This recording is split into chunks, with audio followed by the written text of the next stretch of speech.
بسم اللہ الرحمن الرحیم۔ السلام علیکم اسٹوڈنٹس، امید ہے آپ اپنے گھروں میں خیریت سے ہوں گے۔ جماعت دوم اردو ادب مضمون کے ساتھ آج ہم لوگ آپ کی ورک بک صفحہ نمبر 7، اس سے پہلے آپ لوگ کوشچن نمبر 1 2 3 پہلے کر چکے ہیں۔ سوال نمبر 4 اوپن کر لیجئے بک۔ اس خانے میں دی ہوئی چیزوں میں سے بندر اور بندریا کی چیزیں الگ الگ کر کے لکھیں۔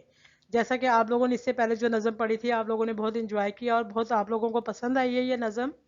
آہا بندر والا آیا۔ اب یہ مختلف الفاظ لکھیں: اینک، پائل، نتنی، پتلون، ساڑی، چھڑی، چوڑی، سرخی، تنور، گھڑی۔ ان چیزوں میں سے آپ نے پہلے بندر کی چیزیں علیحدہ کرنی ہیں اور بندریا کی چیزیں علیحدہ علیحدہ لکھنی ہیں۔ تو پہلے ہم بندر کی چیزیں لکھ لیتے ہیں۔ بندر نے کیا کیا استعمال کیا تھا؟ اینک، پتلون، چھڑی، تنور، گھڑی۔ دوسرے کالم میں آ جائیں، بندریا کی چیزیں۔ بندریا نے کیا کیا پہنا، کیا کیا استعمال کیا؟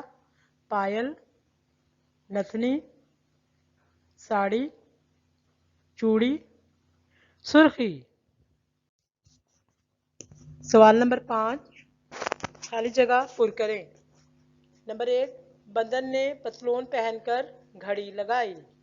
آپ لوگوں نے نظم پڑھی تھی، نظم میں آپ نے دیکھا تھا یہاں پہ جیسے ہی آپ لوگ نظم آپ لوگوں نے پڑھی ہوگی تو آپ لوگوں کے مائنڈ میں آ جائے گا کہ یہاں پہ مناسب لفظ کون سا لگے گا اور آپ ان جملوں کو مکمل کر لیں گے۔ بندر نے پتلون پہن کر گھڑی لگائی۔ بندریا نے پاؤں میں پائل پہنی۔ نمبر 3، بچے نے بندر کو پتھر مارا۔ نمبر 4، بندر کو غصہ آیا۔ نمبر 5، بچوں نے بھی شور مچایا۔ تو امید ہے بیٹا آپ لوگوں نے اپنا یہ کام مکمل کر لیا ہوگا۔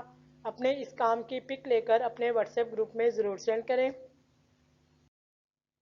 اپنا بہت خیال رکھیں۔ اللہ حافظ۔